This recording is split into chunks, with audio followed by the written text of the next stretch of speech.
Right, you've designed your offer, you've created your course, you've built your sales page, you've been posting on your socials, and you've got people to follow you. Maybe you've spent hours writing reams of text to persuade people to buy. Gonna be brilliant. The moment of truth. And no happy little ping of sales in your inbox. Nothing, or a really disappointing trickle, and far off what your target was when you started all this. No, it's heartbreaking. So do you chuck it all in the bin, or do you dive in and find out where it went wrong? Stop right there. Don't throw anything away. In this video, I'm going to show you how you can measure how well your sales page is performing, so you'll know what needs fixing and how you can turn a really pants launch into a money earner. I'm Kat Reynolds, and I help small business owners build powerfully successful online brands and websites that actually get more traffic, get more leads, and get more sales. The first launch I ever did in my business was a mixed bag. It was panic and fear and awe that I created something that would truly help other entrepreneurs and who would be happy to pay me money for it. No, I didn't get hundreds of sign-ups for my little £97 course, but I was amazed that 10 whole people put their trust in me to help them brand and design up their website.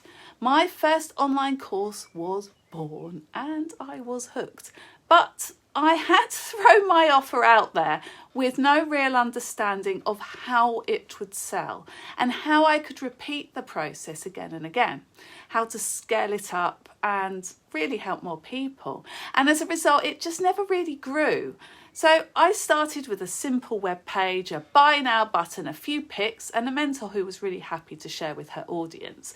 So that was a great place to start, and I highly recommend you start there. You don't need anything else when you're starting out. Simple, easy, quick, but missing many of the key ingredients that could have conveyed my message so much better, shown more people how my offer could help them, and could have taken their hand and just walked them through the opportunities and possibilities that my offer opened up for them. And every time I launched that program, I just tried to get it in front of more and more people, which was quite frankly exhausting.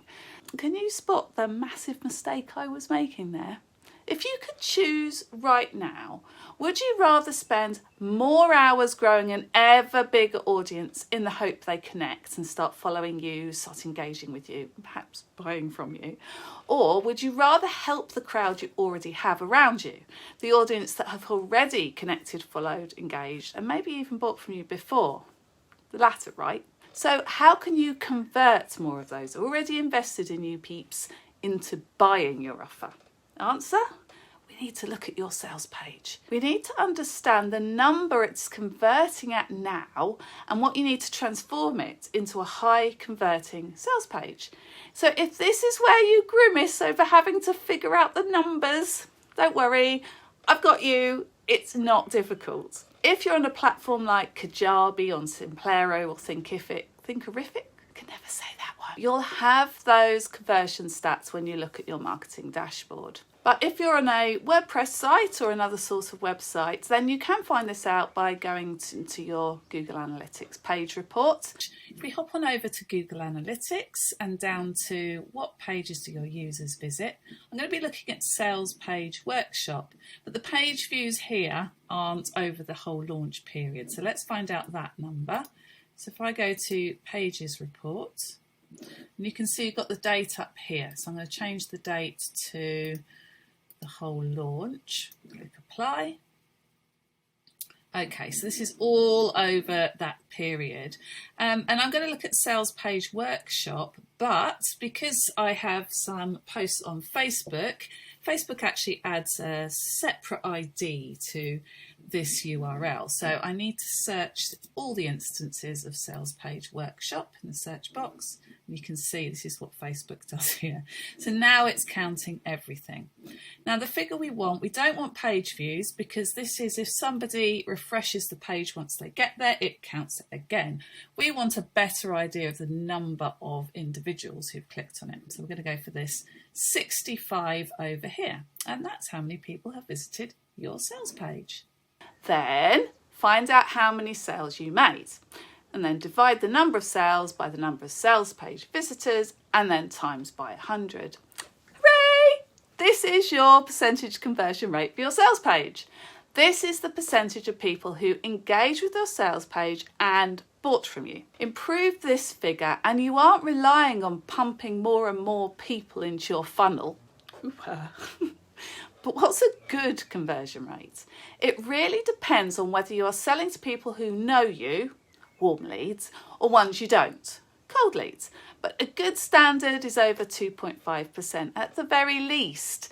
The top converters will convert nearer 10%. If you can get to that, wow, well done. What did you get? If your sales page is lurking around the 1-2% mark, then I bet you're missing out on some of the 15 sales page essentials needed to make it a high converter. Or maybe you have all the puzzle pieces, but they're all in the wrong order. If this is something you really need to work on, but just don't know how or where to start, which I assume you do, otherwise you wouldn't still be listening, you'll want to hop onto my next video to find out the 3 huge ways you can transform it from meh to where do I buy? But if you already know you want to skip to the end and make it all happen, then you'll want to check out my live interactive workshop on Thursday 30th of June. Hop on down to the description for more details.